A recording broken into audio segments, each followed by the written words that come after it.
इंसानों से अभी तक क्यों नहीं मिले एलियन। नई थ्योरी में हुआ चौंकाने वाला खुलासा। इन दिनों एलियन के लेकर नई नई जानकारियां सामने आ रही। दुनिया में एलियन के लेकर कई अजीबोगरीब चीजें देखने और सुनने को मिलती है। दुनिया भर में कई लोग ने एलियन और यूएफओ को देखने को दावा किए हैं। ब्रह्मांड में क्यों एलियन का अस्तित्व है? वैज्ञानिक सालों से इस सवाल का जवाब खोज रहा है, लेकिन अभी उन्हें कोई कामयाबी नहीं मिली है। लेकिन आए दिन एलियन और यूएफओ को लेकर नए नए दावे किए जाते हैं। अब इस बीच एक नई थ्योरी सामने आई है जिसमें चौंकाने वाले खुलासे किए गए हैं। इस नई थ्योरी में बताया गया है कि अभी तक एलियन और इंसानों के बीच क्यों संपर्क नहीं हुआ। अब इस थ्योरी के सामने आने के बाद सबसे बड़ा सवाल यह खड़ा हो रहा है कि आखिर एलियन रहते कहाँ हैं। अब इस थ्योरी की चर्चा हर तरफ हो रही है। आइए जानते हैं कि आखिर इस थ्योरी में क्या बताया गया है। इटली के एक भौतिक विज्ञानी एनरिको फर्मी ने कहा था कि आने वाले 10 लाख वर्षों में एलियन पूरे गैलेक्सी में फैल जाएंगे।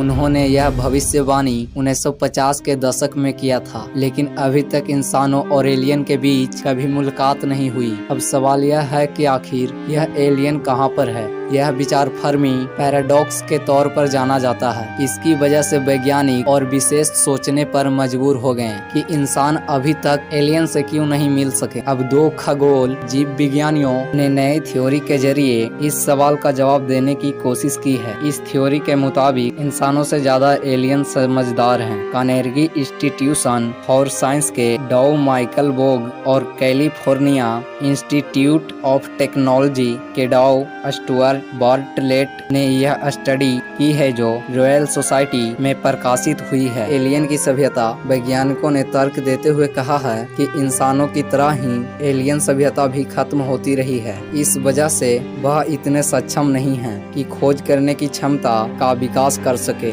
इतिहास में कई इंसानी सभ्यता भी ऐसे प्रक्रिया का सामना किया है। वैज्ञानिकों ने स्टडी में बताया है कि धरती पर कई इंसानी सभ्यताओं का एक समय के बाद पूरी तरह से खात्मा हो गया है। उदाहरण के तौर रोमन साम्राज्य, मिस्र की सभ्यता को देख सकते हैं। एलियन भी ऐसे विकास और विनाश से नहीं बचे होंगे। बोंग और बार्टलेट ने जब कोई सभ्यता का असीम विकास करती है तो एक बड़ी आबादी को जन्म देती है। इस वजह से सीमित समय में संसाधनों की असीमित मांग बढ़ जाती है। इसकी वजह से एक सभ्यता के खत्म होने की घटना घटती है।